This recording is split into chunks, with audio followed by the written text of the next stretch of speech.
Who's he? You ever heard of this? Yeah! Look out! Kids are still going to school here, and I guess he missed the... Hey, Lenny! I'm really not gonna... Hello? Is this a joke? I made my family disappear.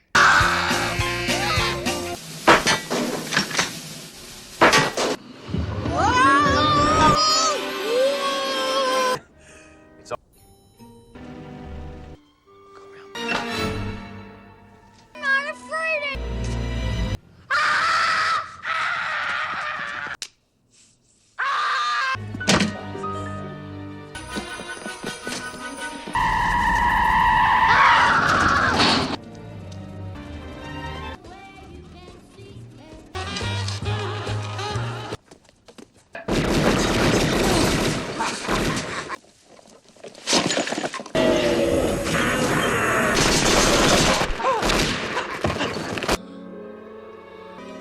This is my house. I have to defend it.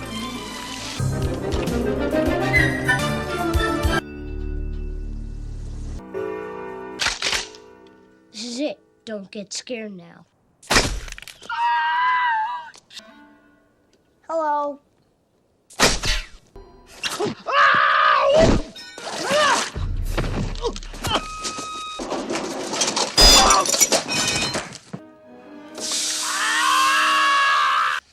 Yes! Yes! Yes!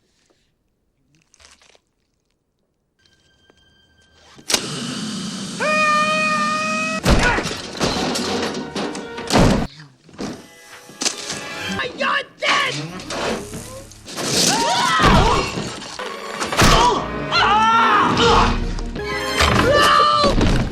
Mom?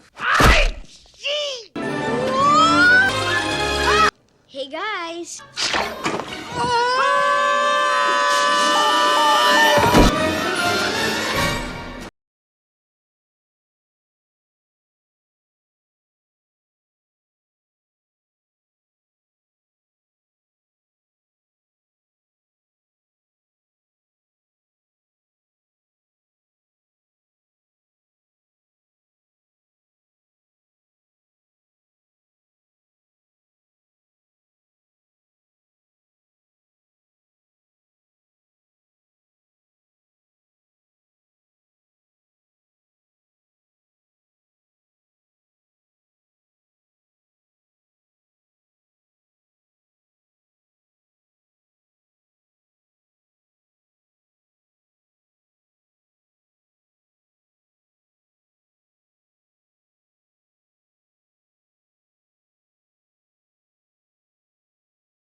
The story opens with the McAllister family getting ready to fly to Paris for Christmas. The night before the trip, everyone gathers at Peter and Kate McAllister's house in a quiet Chicago suburb, and the place is packed with relatives, noise, luggage, and holiday chaos. In the middle of all that madness is Kevin, Peter and Kate's youngest son, who seems to be everyone's favorite person to tease. His older siblings constantly pick on him, and even during dinner, Kevin cannot catch a break. Things get worse when his older brother Buzz starts messing with him and takes his food just to annoy him. Kevin finally snaps and goes after Buzz, but the whole situation spirals out of control. Plates, drinks, and food go everywhere, the dinner is ruined, and the family's Paris flight tickets get damaged in the mess. Kevin tries to explain that Buzz caused the problem first, but nobody wants to hear it. Instead, everyone just turns toward Kevin and looks at him like he is the only one to blame. Because of the disaster, Kevin is sent upstairs to sleep in the attic as punishment. Angry, embarrassed, and feeling completely unwanted, Kevin lashes out at his mother. In the heat of the moment, he tells her he wishes his whole family would just disappear. The house is full of people that night, including Kevin's older sister Linny, his brother Jeff, his oldest sister Megan, Uncle Frank, Peter's rude older brother, and several other relatives who are all staying over before the big trip. Later that night, powerful winds knock out a power line outside the house. The electricity goes out, and when it comes back, all the alarm clocks have been reset. Because of that, the entire family oversleeps. The next morning turns into total panic as everyone wakes up late and rushes around trying to get dressed, grab bags, and make it to the airport on time.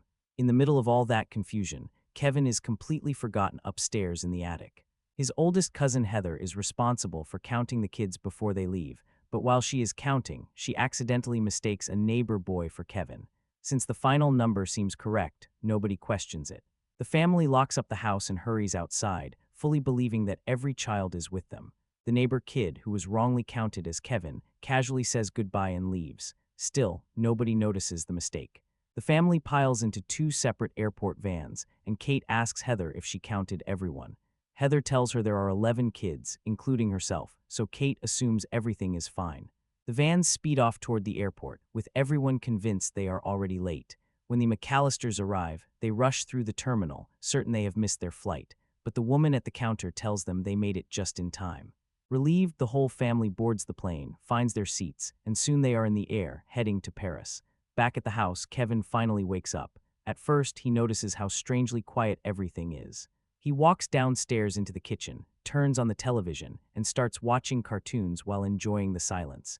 But after a moment, he realizes something feels off. He calls out for his mother, then begins searching the house room by room. He even checks the basement, but no one is there. Once Kevin understands that he is completely alone, he remembers what he said the night before.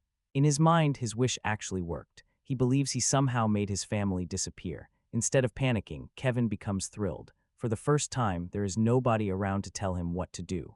He starts enjoying his freedom by doing things he is normally not allowed to do, like digging into Buzz's private stash and watching movies meant for adults. Meanwhile, on the plane, Kate suddenly feels uneasy. Something is bothering her, but she cannot figure out what it is. Peter tries to calm her down and reminds her that everything was handled before they left. But then the realization hits her all at once. She remembers Kevin. More specifically, she remembers that Kevin was left sleeping in the attic. Kate goes into shock, while the rest of the family tries to comfort her. At the same time, Kevin is having the time of his life back home. He is eating whatever he wants, watching what he wants, and enjoying the house as if it belongs entirely to him. A few hours later, the McAllister family lands in Paris, and as soon as they reach the airport, they rush toward the phones in a panic. Kate grabs a phone from a random woman and desperately tries to contact someone back in their neighborhood. Back in Chicago, two burglars named Marv and Harry are watching the homes in the area. They believe most families have gone away for Christmas, which means the houses should be empty and easy to rob. They park their van outside Kevin's house and begin trying to break in through the basement. Kevin notices their shadows moving near the window. Thinking quickly, he runs through the house and switches on as many lights as possible to make it look like people are inside. His plan works. When the burglars see the house light up, they assume someone is home and quickly run away. Afterward, Kevin hides under the bed, frightened by what just happened, but then he decides he is tired of being scared.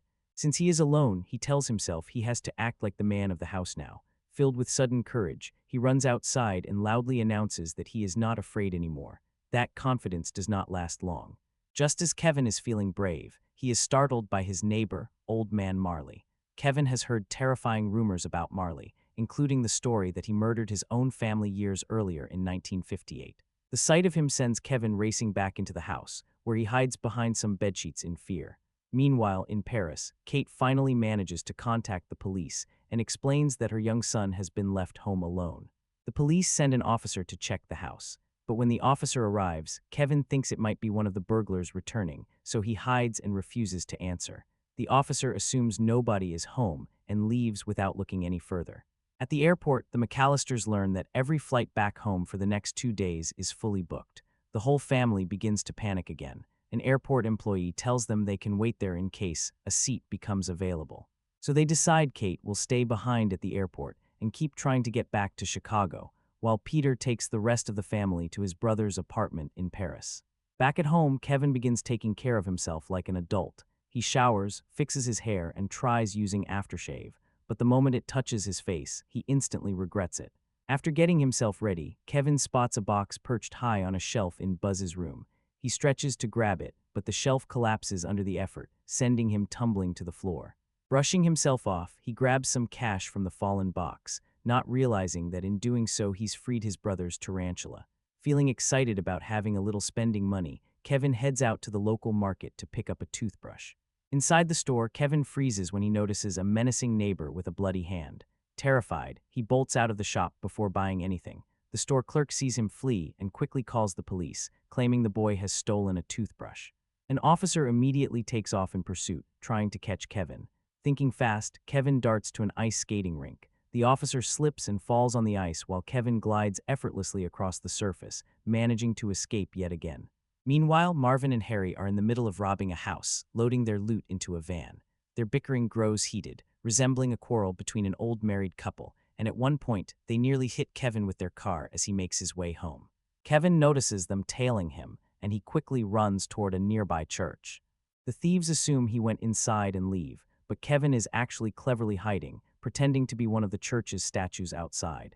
That night, the burglars return to Kevin's house, convinced the McAllisters are still away on vacation. What they don't realize is that Kevin has been moving mannequins and other objects around the house to simulate activity, making it appear fully occupied. Seeing the house alive, the robbers panic and retreat. Kevin grins, knowing he has outsmarted them once more. Back in Paris, Kate frantically tries to get back to her son. She pleads with passengers to sell their tickets, offering $500 per Rolex, a ring, and even first-class tickets for a later flight. Finally, a woman accepts, allowing Kate to catch the earliest available flight to the U.S., though it only gets her as far as Scranton, Pennsylvania. Shocked to learn that all flights to Chicago are booked, she explains her dilemma to an airport employee who can only offer her a hotel. Suddenly, a man named Gus Polinski approaches her, introducing himself along with his musical band. He's heard about her situation and offers her a ride to Chicago since they're heading that way anyway. Kate gratefully accepts, relieved at the thought of being reunited with Kevin. Meanwhile, back home, Kevin continues his day. He shops for basic necessities, takes a walk, and even washes the dishes. The burglars return, attempting another break-in. Kevin quickly turns on a movie, and as a character begins shooting, he sets off firecrackers, making Marv believe the house is fully occupied. Marv rushes out in panic, relaying what he heard to Harry, who is skeptical. Harry is convinced Kevin is home alone, so they wait and plan their next move. Later, Kevin leaves the house to pick out a Christmas tree. While decorating, he notices Harry watching from a small window, confirming that Kevin is indeed alone. They agree to return that night at 9 o'clock, unaware that Kevin overheard everything. Kevin decides to seize a magical opportunity and tries to catch Santa Claus. A woman informs him that Santa is just heading out to his sleigh, so Kevin rushes to catch up. Santa, grumbling about parking tickets and tossing a cigarette, listens as Kevin explains that he doesn't want presents this year. Instead, Kevin wishes for his family to come back. Santa nods and promises to do what he can before pulling away in his sleigh. On his way home, Kevin pauses at a random house, watching a joyful family celebrating together. The sight makes him feel a mix of longing and loneliness. Seeking comfort, he heads to church and sits quietly, listening to the choir. To his surprise, the scary neighbor appears next to him, wishing him happy holidays and mentioning that he came to see his granddaughter sing. As they talk, Kevin realizes the neighbor isn't frightening at all. They discuss family struggles, and the old man offers Kevin some heartfelt advice that inspires him. Returning home, Kevin is determined to protect his house. He hatches an elaborate plan, setting up clever traps. Toys scattered on the floor, water on the stairs, hot metal on the door handle, and nails strategically placed on the ground. With everything prepared, Kevin braces himself, ready to defend his home against the returning intruders. Kevin does not stop at just setting traps. He also thinks ahead and prepares a way to escape if things go wrong. Later that evening, while he is sitting down for dinner, the two burglars finally arrive outside the house. Kevin hears them approaching and quietly gets into position behind the door, holding an air rifle and waiting for the right moment. When Harry tries to get in first, Kevin slips the barrel of the rifle through the pet door and shoots him right in the leg. Harry jumps back in pain, completely confused about what just hit him. Then Marv bends down and sticks his head through the same little door to check what happened. Kevin is already waiting for him and fires again, hitting Marv directly in the forehead. Now both burglars are hurt, angry, and even more determined to find another way inside. Harry heads around to the back door, but Kevin has already turned that area into a trap by pouring water outside earlier. The moment Harry steps there, he slips hard on the ice and crashes to the ground. At the same time, Marv tries his luck at the basement entrance, but things go even worse for him. After struggling for a bit, he finally manages to break in using his crowbar and wanders through the dark basement. Wanting to turn on the lights, he pulls what he thinks is a light cord, but it is actually connected to an iron. The heavy iron drops from above and lands straight on his head. Meanwhile, Harry finally makes it to the back door, but when he grabs the doorknob, he realizes Kevin has heated it until it is burning hot. Harry badly burns his hand and immediately rushes back outside, shoving it into the snow to cool it down. Marv, meanwhile, has lost both his shoes and socks while trying to get out of the basement.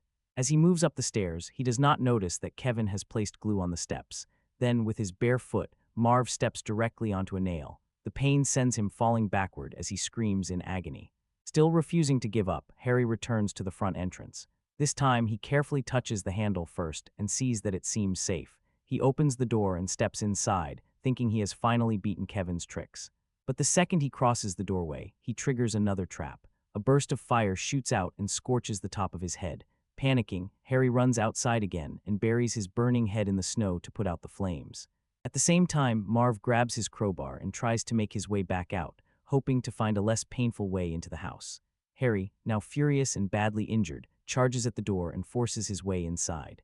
He hears Kevin somewhere in the house and quickly heads toward the sound, but Kevin has another surprise waiting. Harry triggers a trap that slaps a glue-covered sheet onto his face, and then a fan blasts feathers all over him, leaving him looking ridiculous. Marv finally gets in through a window, but the moment he lands, he steps on a sharp glass ornament. Now he can barely walk. He runs into Harry, and Harry immediately asks why Marv looks so terrible. Marv looks back at him and asks why Harry is dressed like a chicken. Before they can argue for long, Kevin calls out to them, daring them to come and catch him. The two thieves charge after him, but Kevin has scattered toy cars across the floor. They both slip and crash down. They scramble back up and keep chasing him, but Kevin is waiting with paint cans hanging from above. As they rush forward, he swings the cans and knocks both men down hard. Then Kevin retreats to his parents' bedroom and calls the police, calmly reporting a robbery at the house. After making the call, Kevin tries to escape, but Marv suddenly lunges and grabs his leg. Thinking quickly, Kevin spots Buzz's tarantula nearby. He grabs the spider and places it right on Marv's face. Marv immediately lets go and starts screaming in panic. The spider then crawls onto Harry, making things even worse. Marv tries to kill it with his crowbar, but instead of hitting the spider, he smacks Harry and hurts him even more. Kevin uses his planned escape route and slides across a zip line to reach his treehouse. Marv and Harry refuse to quit, so they grab the rope and try to follow him.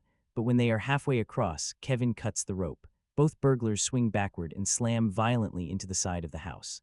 Kevin climbs down and runs toward the neighbor's house, the same place the burglars had robbed earlier. He slips into the basement and tries to make his way through, but when he opens the door, Marv and Harry are already there waiting for him. They grab Kevin and hang him up like a piece of clothing, trying to decide what they should do to him. Just when things look dangerous, Old Man Marley appears. He steps in and knocks both burglars unconscious, saving Kevin at the perfect moment. Marley brings Kevin to safety as the police arrive. The officers arrest Harry and Marv, finally ending their night of disaster. As the police take the burglars away, Kevin smiles and gives them a little wave. The next morning, Kevin wakes up and sees snow falling outside. For a moment, he gets excited and starts calling for his mother, but then he remembers that he is still alone.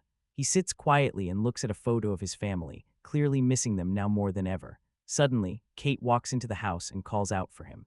Kevin rushes downstairs and runs straight into his mother's arms.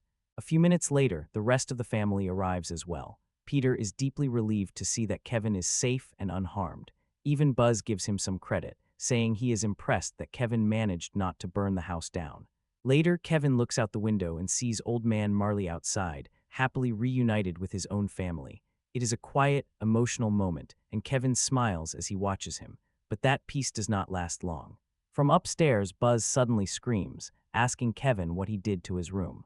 Alright, so let's talk about the story itself, the thing that honestly makes Home Alone stick in your brain for decades. Picture this: an 8-year-old kid, Kevin McAllister, wakes up one chaotic morning to find everyone gone. His huge family, 15 people strong, has jetted off to Paris for Christmas, and somehow, they've forgotten him. Now, this is where the movie starts doing its magic. You can't help but think, there's no way this would ever happen in real life. And you're right, it's completely ridiculous. But that's the point. The movie doesn't want realism. It wants fun, chaos, and just the tiniest pinch of kid fantasy. Kevin doesn't just sit around whining about being alone. No, he immediately starts taking over the house like it's his own kingdom. He's got snacks, movies, his own schedule, basically every kid's dream, until the real challenge shows up. Enter the wet bandits Harry and Marv, played by Joe Pesci and Daniel Stern. These guys are the worst possible burglars to mess with Kevin's newfound freedom, and the story shifts into a hilarious battle of wits, traps, and pure cartoonish ingenuity. What's interesting is that it's not just a series of gags glued together. There's a rhythm to it. You've got Kevin enjoying his solo freedom, exploring the house, pretending he's invisible, all the while the burglars are lurking outside, completely underestimating him. The tension builds, but it's tension in a very playful, almost mischievous way. The movie keeps the story moving with little subplots that give it life: sibling rivalries, the quirky neighbor across the street, even Kevin's small moments of reflection about his family. And the beauty of it, even in the chaos, there's a heart beating through it. You can feel that Kevin isn't just setting traps for fun, he's defending his home, his little slice of normalcy, against these invaders. It's a clever little setup that makes all the absurdity somehow believable and totally satisfying. Honestly, the story is simple, maybe even a bit silly, but it's that simplicity that makes it perfect. Kids get the fun, adults can enjoy the chaos, and everyone can appreciate the heart buried under the traps and explosions of paint cans. It's pure, mischievous holiday fun wrapped in suburban absurdity, and it's exactly what makes Home Alone so endlessly rewatchable. Now here's the thing about Home Alone that everybody eventually realizes once they grow up and watch it again. This movie makes absolutely no sense, like at all, and somehow, that weirdly becomes part of the charm. Because think about it for even 30 seconds. An entire family forgets an 8-year-old child, not just for 5 minutes. They make it through the airport, onto the plane, halfway across the Atlantic, and then suddenly somebody goes, "Wait, Kevin, it's insane." There's no universe where that actually happens, especially with a family that big. Somebody would notice. A sibling, an aunt, literally anyone, but the movie does something smart. It throws so much chaos at you early on that your brain almost stops questioning it. Everybody's yelling over each other, the power goes out, alarms don't work, kids are running everywhere, pizza boxes all over the kitchen, vans honking outside. It creates this giant cloud of panic where you kinda go, all right, maybe, not believable exactly. Just believable enough for a Christmas comedy. And honestly, once the movie gets rolling, you stop caring. That's the real trick of Home Alone. It understands that the emotional logic matters more than the real-world logic. The movie isn't asking you to analyze it like a crime investigation. It's asking you to tap into that childhood fantasy of what if I had the whole house to myself. And once you buy into that idea, the rest sort of falls into place. Well, mostly, because then Kevin turns into a tiny suburban war criminal. The traps are where the movie completely abandons reality and just embraces cartoon logic. This kid somehow engineers a full-scale defense system overnight using paint cans, blowtorches, tar, nails, ice, ropes, broken ornaments. At one point, the house basically becomes a live-action Looney Tunes episode. And Harry and Marv survive injuries that honestly would hospitalize a normal human being for months. Joe Pesci gets his head burned with a blowtorch and just keeps going. Daniel Stern steps on a nail, gets electrocuted, smashes his face repeatedly, slips down icy stairs like 15 times, and somehow they're both still functioning. Barely, but still functioning. And that's where people either fully accept the movie or completely reject it. Some viewers love the exaggerated slapstick because it feels like classic cartoon comedy. It's Three Stooges chaos with Christmas decorations. The pain is so over the top that it stops feeling realistic and just becomes part of the rhythm of the joke. But other people watch this movie and genuinely hate it because the violence feels weirdly intense for a family film. I actually get both sides, honestly, especially watching it as an adult. As a kid, you're laughing because, haha, burglar got hit with paint can. As an adult, part of your brain is calculating the medical bills. But weirdly, even the ridiculous stuff works because the movie commits to it so confidently.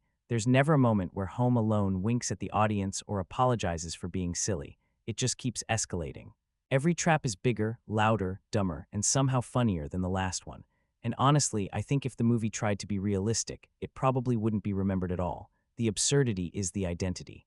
That's why people still debate it decades later. Some viewers can't get past the impossible premise or the cartoon violence. Others embrace it completely because the movie understands something important. Christmas movies aren't really built on realism anyway. They're built on feeling. And Home Alone absolutely knows how to make people feel like kids again, even when the logic completely falls apart. Kevin McAllister is honestly one of the weirdest movie protagonists when you really stop and think about it. Because depending on who's watching Home Alone, he's either this lovable little icon of childhood independence or an absolute menace to society. And the funny thing is, both interpretations kind of work. When the movie starts, Kevin isn't written like some sweet, perfect movie kid that everybody instantly adores. He's loud, impatient, sarcastic, dramatic. Honestly, he acts exactly like an overwhelmed 8-year-old stuck inside a house full of relatives during Christmas chaos.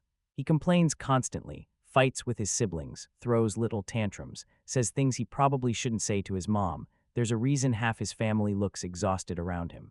But I actually think that's why the character feels real. A lot of family movies try too hard to make the child lead innocent and adorable every second they're on screen. Kevin gets to be messy. Sometimes he's funny. Sometimes he's irritating. Sometimes he's genuinely selfish. And then 5 minutes later, the movie reminds you he's still just a little kid trying to make sense of everything around him. The first stretch of the movie really captures that emotional whiplash kids go through. 1 second, Kevin wants his entire family gone forever because everybody's yelling at him. Then suddenly, he wakes up alone and gets exactly what he wished for. At first, it feels amazing. No rules, no adults, junk food everywhere, jumping on beds, watching gangster movies he definitely shouldn't be watching. It's basically a child's dream version of freedom, and Macaulay Culkin sells that excitement perfectly. There's this confidence Kevin slowly develops where he starts treating the house like it's his kingdom now. The grocery shopping scene, the fake party setup with the mannequins, talking back to adults over the phone, it's all got this energy where he's pretending to be more grown-up than he really is. But underneath all that confidence, there's still fear there. That's the part I think people overlook sometimes. Kevin acts brave because he has to. He's scared of the basement furnace. He's scared of the neighbor. He's scared of being alone at night. The movie keeps quietly reminding you that no matter how clever he becomes, he's still a kid improvising his way through everything. And honestly, that vulnerability is probably why audiences connected with him so strongly. Now, obviously, there are people who absolutely cannot stand Kevin, and I get it. Watching the movie as an adult, there are definitely moments where he comes off bratty or weirdly cruel, especially during the trap scenes. This child basically transforms into a tiny tactical engineer, fueled entirely by sugar and vengeance. Some viewers see him as resourceful and hilarious. Other viewers look at him setting up flaming doorknobs and swinging paint cans and think, this child needs supervision immediately. The movie kind of walks this strange line, where Kevin is both innocent and slightly unhinged at the same time. But that's also what makes him memorable. He's not just cute movie kid number 4. He has personality. He overreacts, he lies, he panics, he gets cocky, he gets lonely. He feels believable emotionally, even when the situations around him become completely ridiculous. And by the end of the movie, Kevin's actually changed a little, not in some giant dramatic Hollywood speech kind of way. Just subtly, he appreciates his family more. He matures a bit. He realizes independence sounds more exciting than it actually feels. That emotional shift is small, but it gives the movie more heart than people sometimes expect from a comedy built around cartoon violence. Honestly, I think Kevin became such an iconic character because he taps into something universal. Every kid wanted his freedom. Every adult remembers wanting that freedom. And somewhere in the middle of all the chaos, traps, screaming burglars, and Christmas music, Kevin McAllister somehow became this symbol of childhood imagination mixed with complete suburban insanity. And somehow it still works. You know what's actually kind of crazy about Home Alone? The entire movie basically lives or dies on Macaulay Culkin working. There's really no way around that. If Kevin isn't believable, charming, funny, or engaging enough to carry huge stretches of the movie completely alone, the whole thing falls apart fast. And somehow this kid just absolutely nails it. Watching it now, it's easy to forget how difficult this role actually is. Culkin isn't just reacting to adults the whole movie like most child actors back then. He has to carry scenes by himself for long periods of time. talking to himself, reacting to empty rooms, building tension, making silent visual jokes work. That's not easy even for experienced adult actors, honestly. But Culkin has this weird natural rhythm on screen where nothing feels forced. His expressions alone basically became part of pop culture forever. The aftershave scream, the shocked face, the little smirks when Kevin thinks he's smarter than everyone else. Half the movie works because Culkin understood exactly how expressive Kevin needed to be without turning him into a cartoon. And the thing is, he's genuinely funny. Not cute kid funny, actually funny. There's a big difference. Some child performances age terribly because they rely entirely on audiences going, "Oh, look at the adorable kid." Culkin's performance still works because his comedic timing is sharp. The pauses, the reactions, the confidence when Kevin starts pretending to be an adult, it all feels weirdly natural. Even tiny moments like him grocery shopping or trying to act tough over the phone become memorable because of how he plays them. At the same time, though, I totally understand why some people find him annoying. There are definitely moments where Kevin comes off smug or overly cocky. Culkin leans into that energy intentionally, too. Kevin isn't written as some innocent, angelic child. He rolls his eyes, talks back, gets frustrated, makes dramatic faces constantly. Depending on your tolerance level for precocious kid characters, he either becomes lovable or unbearable within the first 20 minutes. And honestly, that tension kind of helps the performance, because Kevin feels like an actual child instead of a sanitized movie version of one. What impresses me most watching the film again is how Culkin balances confidence and vulnerability almost scene by scene. One minute Kevin is setting traps like a miniature military strategist, then suddenly he's terrified of the furnace in the basement or quietly realizing he misses his mom. Those emotional switches never feel unnatural. Culkin somehow makes the exaggerated comedy and the more sincere emotional moments exist in the same movie without it feeling awkward. That's hard to pull off, especially in a movie this ridiculous.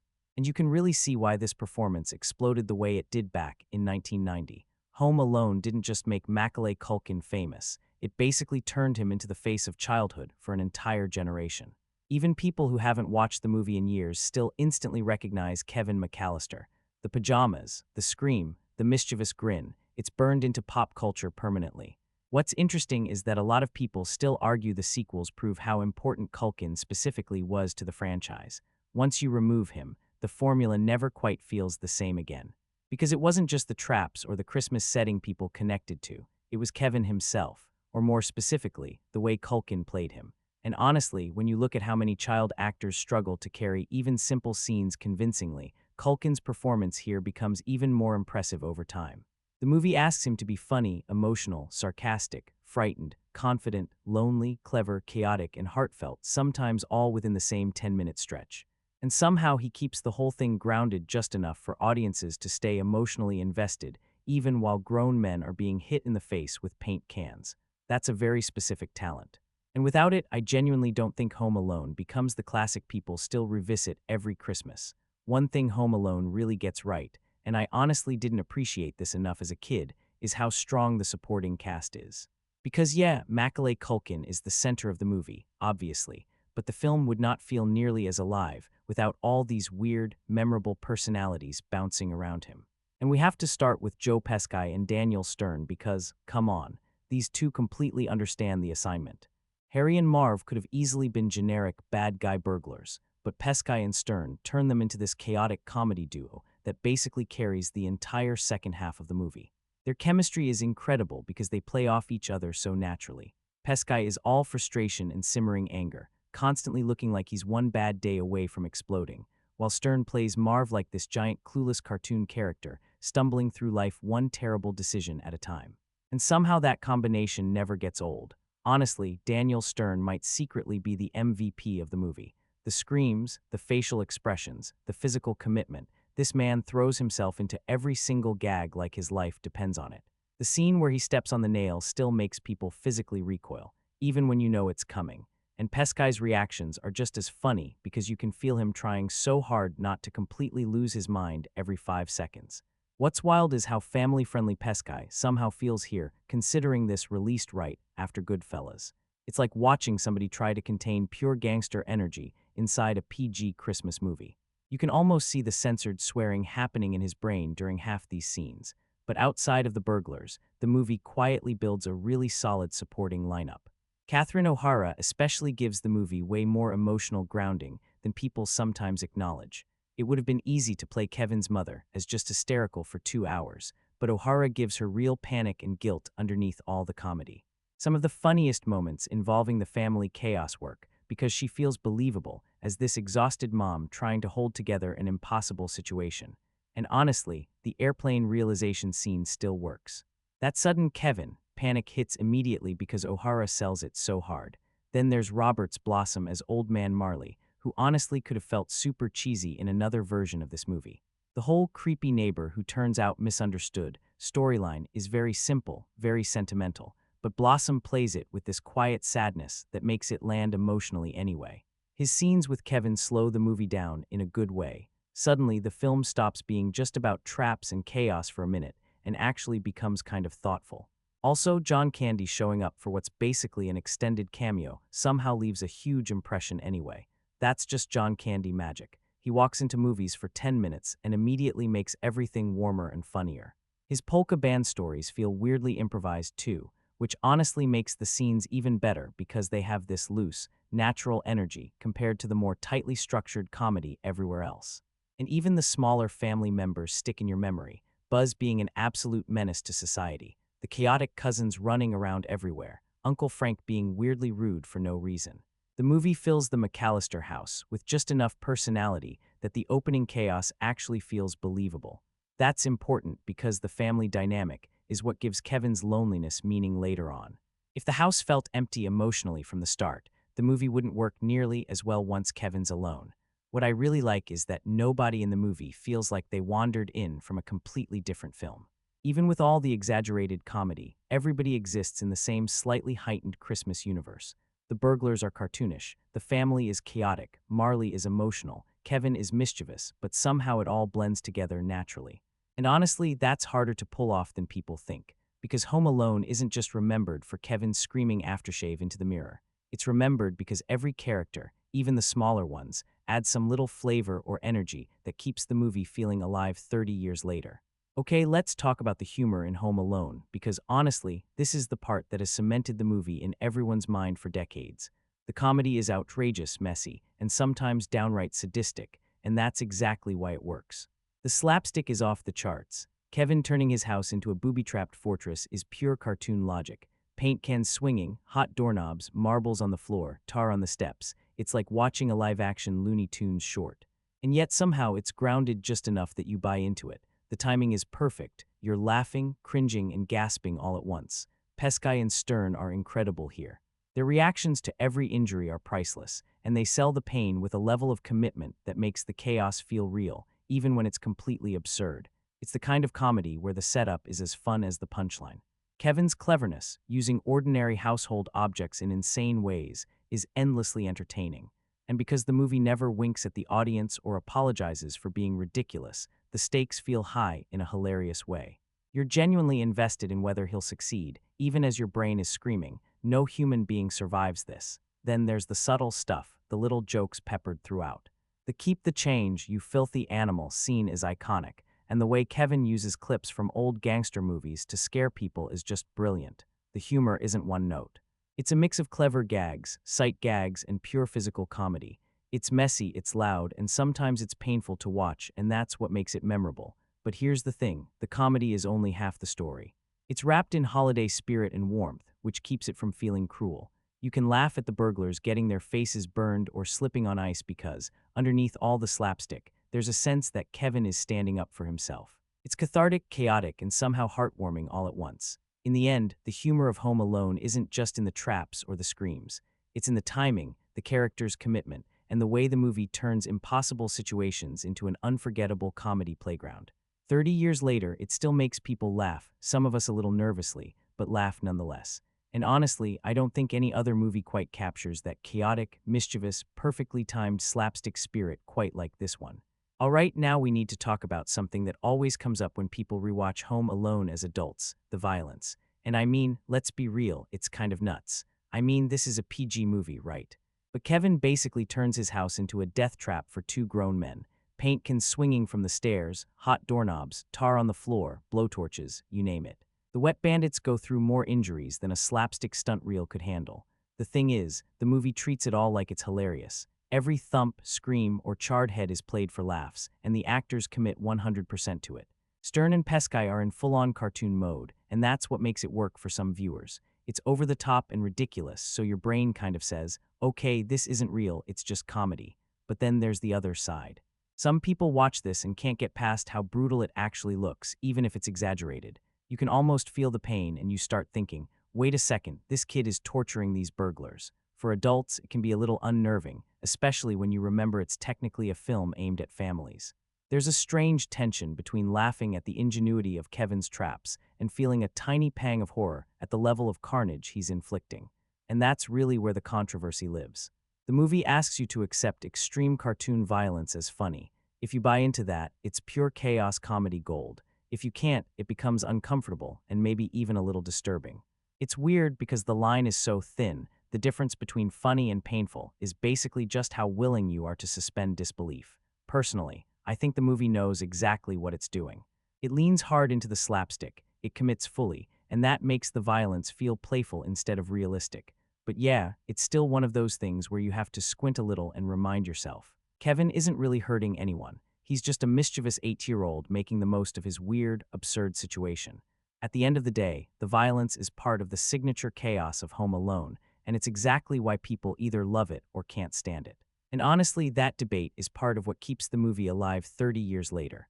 What honestly surprised me rewatching Home Alone as an adult is how emotional the movie actually is underneath all the screaming, slipping, and paint-can violence.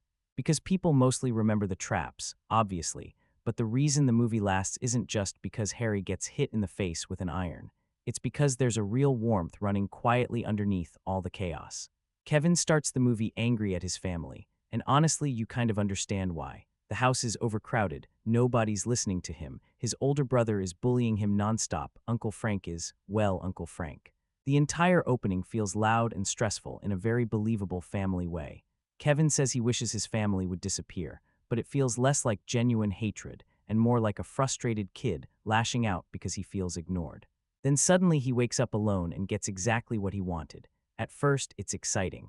Honestly, those scenes are still weirdly satisfying to watch. Eating junk food, jumping on beds, watching movies you're not supposed to watch, wandering around the house with no adults telling you what to do, the movie taps directly into that childhood fantasy of freedom. But after a while, the excitement fades and the loneliness slowly creeps in, and that's where the movie gets smarter than people give it credit for. Kevin doesn't dramatically break down crying every 5 minutes or give some huge emotional speech. The loneliness shows up in smaller moments, quiet moments, him eating dinner alone, him realizing nobody's coming home yet, him getting scared at night. You slowly start seeing that all the freedom in the world doesn't really replace having people around who care about you. At the same time, the movie keeps cutting back to Catherine O'Hara's character desperately trying to get back home, and honestly, she gives the movie a lot of its emotional weight. Her panic never feels fake. There's this genuine guilt in her performance where you can feel how badly she wants to fix this impossible mistake. The scene on the plane, where she suddenly realizes Kevin's missing, still works because it feels so immediate and raw. But the emotional core that really sneaks up on people is the old man Marley storyline. As a kid, I mostly saw him as the creepy guy with the shovel, but rewatching it now, that subplot is kind of beautiful in its simplicity. Kevin spends most of the movie afraid of him because of rumors and exaggerated neighborhood stories, only to eventually realize Marley is just lonely. That church conversation between them is honestly one of the best scenes in the entire film because it suddenly strips away all the comedy and lets the movie breathe for a minute. Two lonely people sitting quietly and talking during Christmas. That's it. No giant emotional manipulation. No dramatic soundtrack swelling every 2 seconds. Just sincerity. And the payoff at the end, when Marley reconnects with his family while Kevin watches from the window, still lands emotionally because the movie earned it. It reminds you that Home Alone isn't really about a kid torturing burglars for 2 hours. It's about connection, about missing people, about realizing family can drive you insane and still be the thing you need most. Even the sentimentality, which honestly should feel cheesy sometimes, somehow works because the movie feels genuinely earnest. It's not trying to be edgy or cynical. It fully embraces warmth and holiday emotion without apologizing for it. And maybe that's why the movie survives generation after generation. Because underneath all the cartoon chaos and slapstick madness, there's this really human little story about loneliness, fear, family, and wanting to feel loved during Christmas. And no matter how old the movie gets, those feelings don't really age. Let's talk about the Christmas vibe, because honestly, it's one of the reasons Home Alone has stuck around for decades. The movie doesn't just happen at Christmas, it feels like Christmas in every frame. The lights, the trees, the snow falling outside the McAllister house, the chaos of a massive family trying to get out the door, it all instantly wraps you in this warm, festive feeling, even if you're not in the mood for it. There's something comforting about the way the movie frames suburban Chicago in winter. Every shot is carefully designed to feel cozy and familiar, from the glow of the living room, lamps to the way snow crunches underfoot as Kevin races around outside. And John Williams' score just nails it. You hear those familiar holiday notes, and it's like a blanket for your brain. Even the little musical cues in the trap sequences, chaotic as they are, feel festive in a strange, mischievous way. It's also about that emotional memory the movie conjures. Watching Kevin scramble through the house, you can't help but remember your own childhood fantasies, running around with total freedom, sneaking snacks, and imagining yourself as a genius engineer laying traps everywhere. There's a particular kind of nostalgia baked into those scenes that hits even harder if you've seen the movie a dozen times over the years.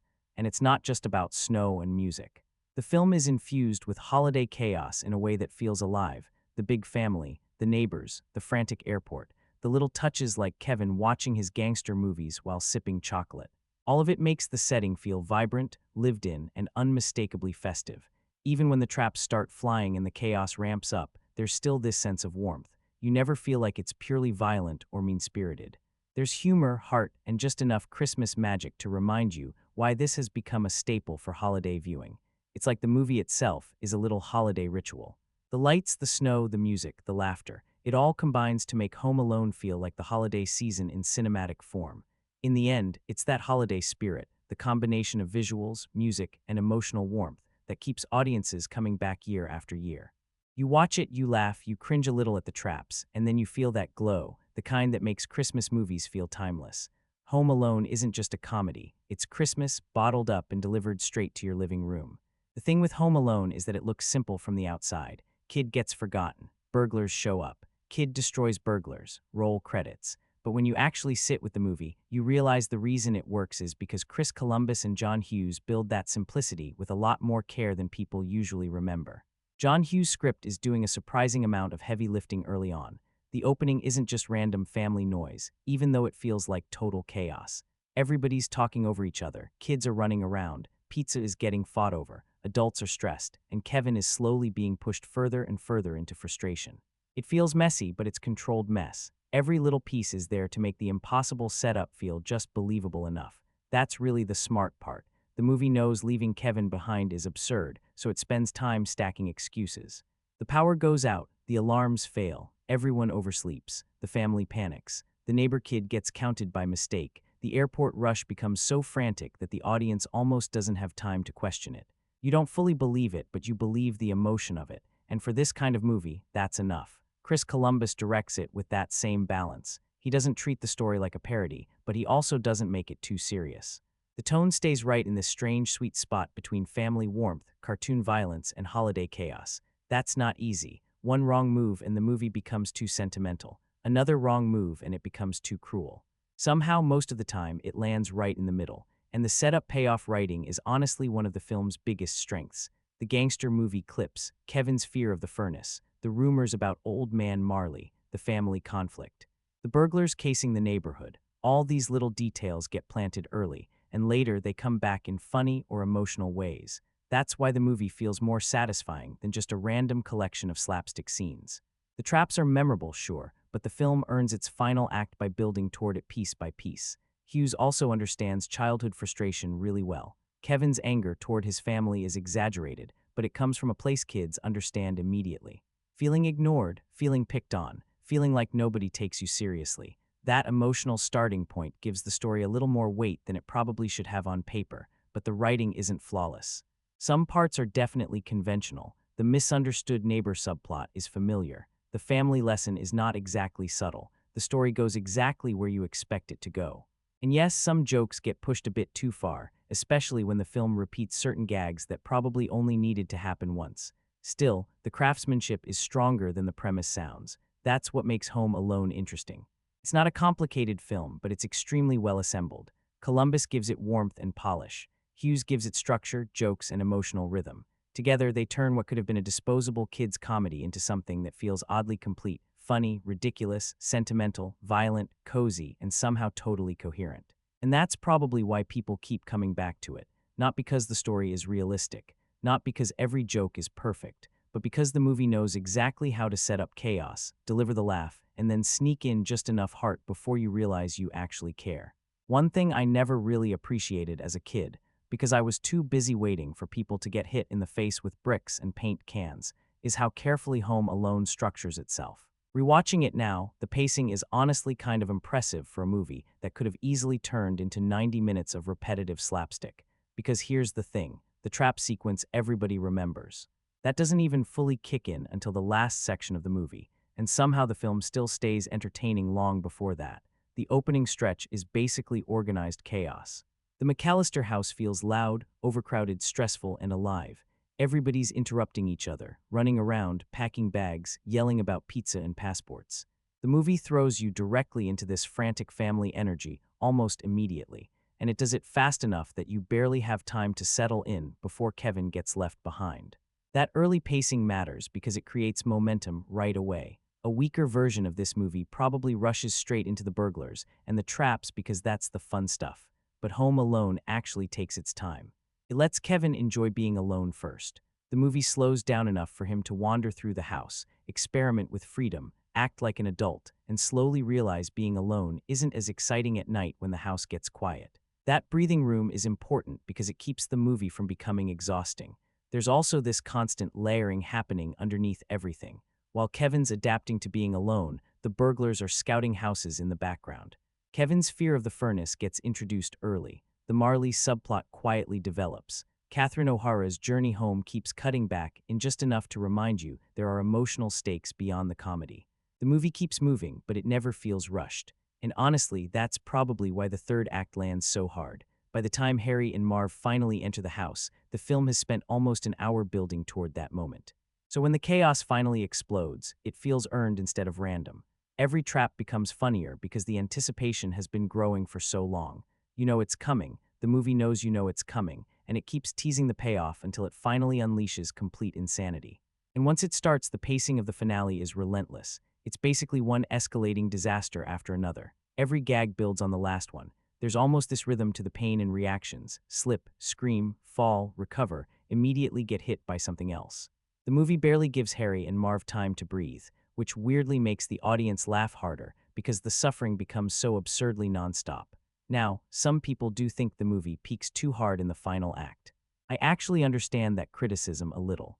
Once you've seen the traps a few times, certain middle sections can feel slower on repeat viewings, especially for adults who already know exactly where everything is heading.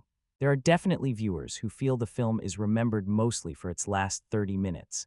But honestly, I think the reason the finale became iconic is because the movie structures itself patiently beforehand.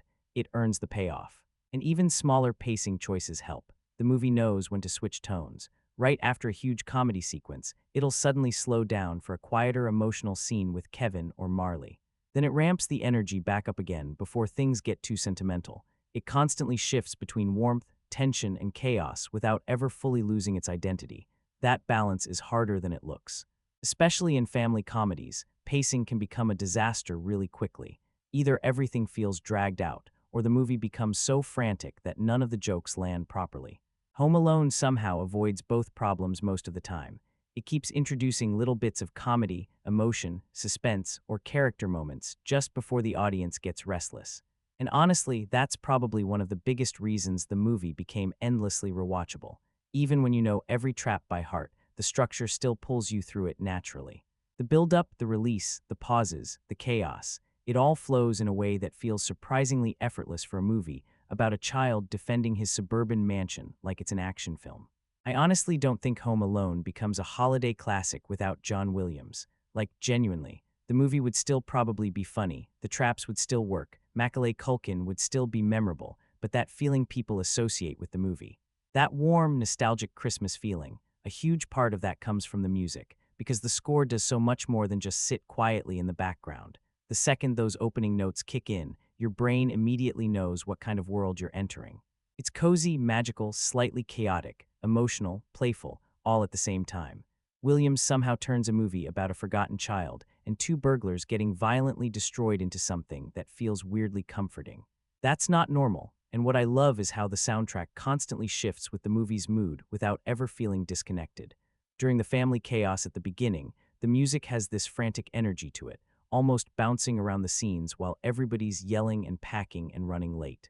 Then later, when Kevin is wandering around the house alone, the score suddenly becomes softer and more emotional, almost reminding you underneath all the comedy that this kid is actually lonely.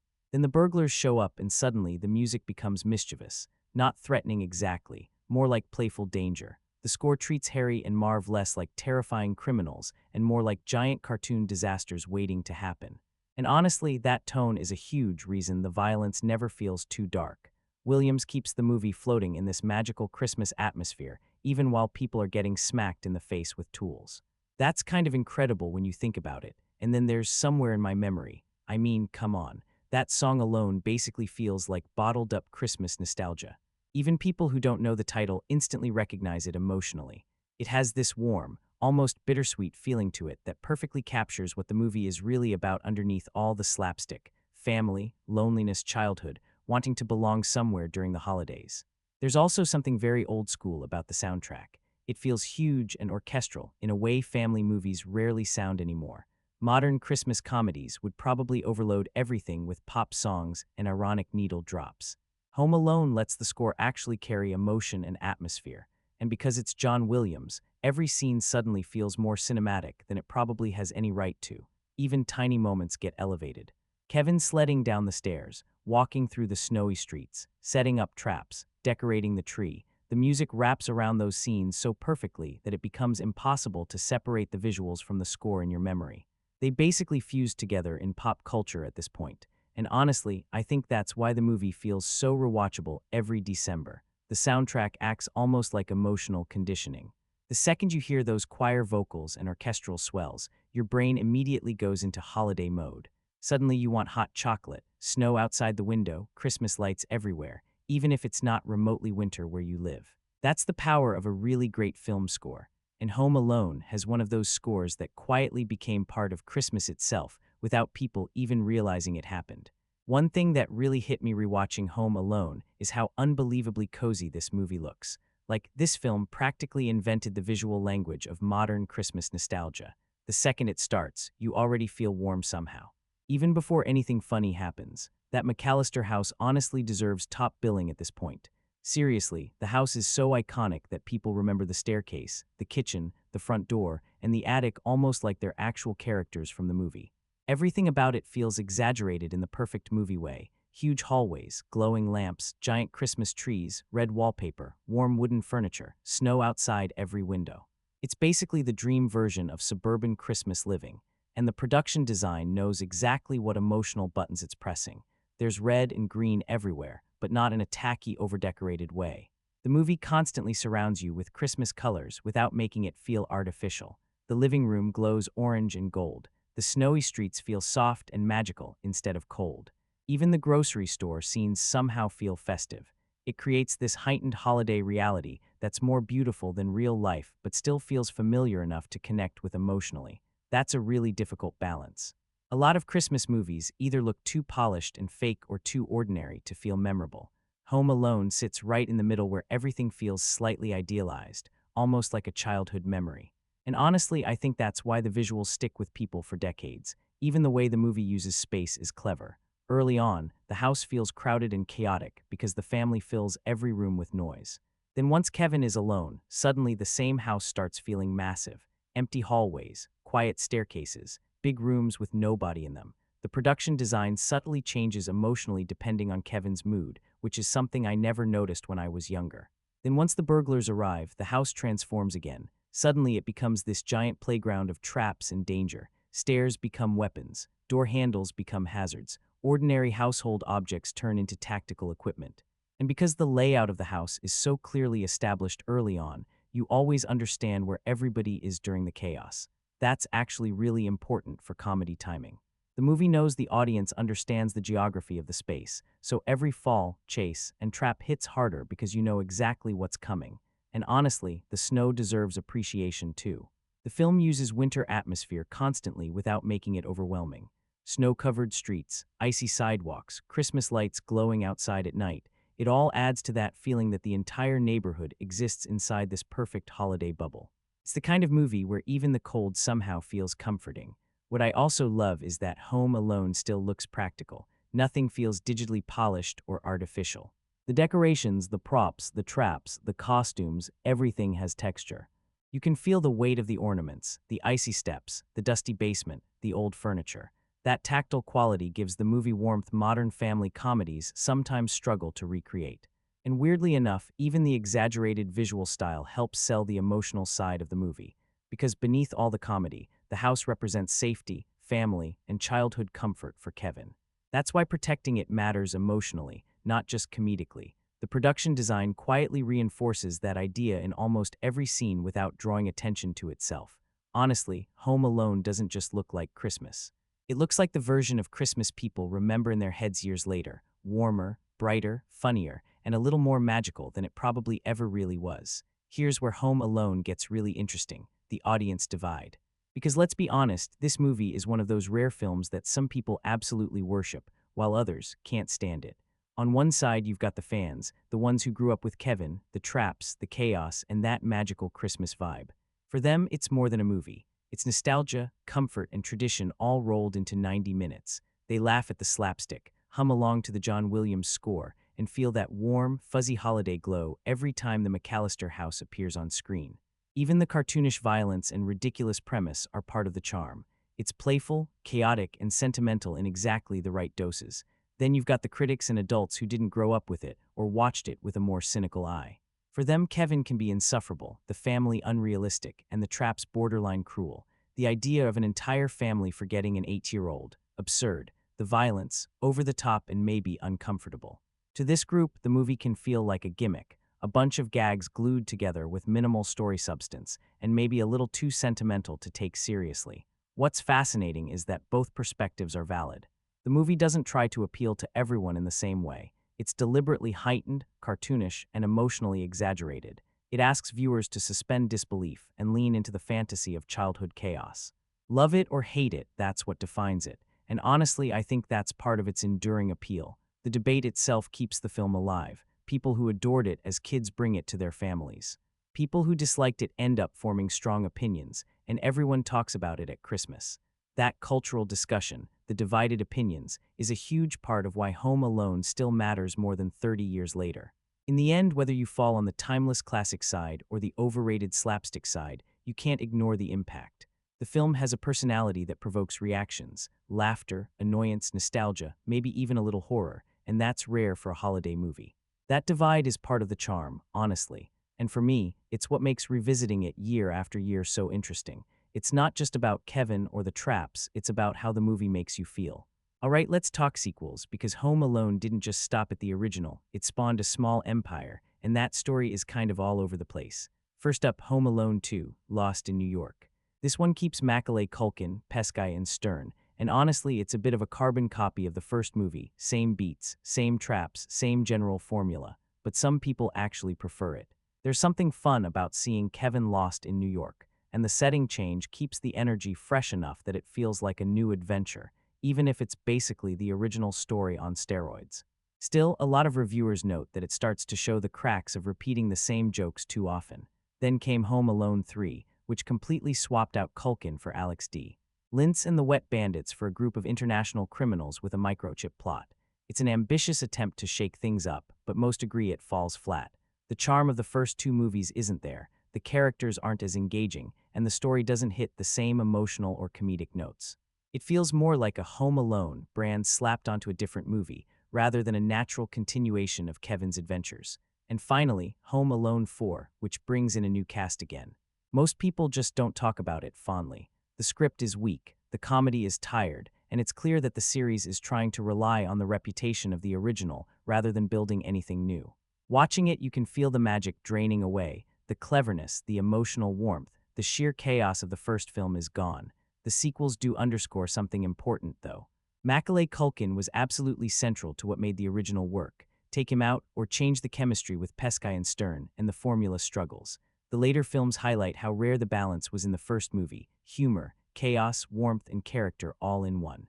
Without that, it's hard to recapture the original spark. Still, the sequels did cement the franchise's place in pop culture.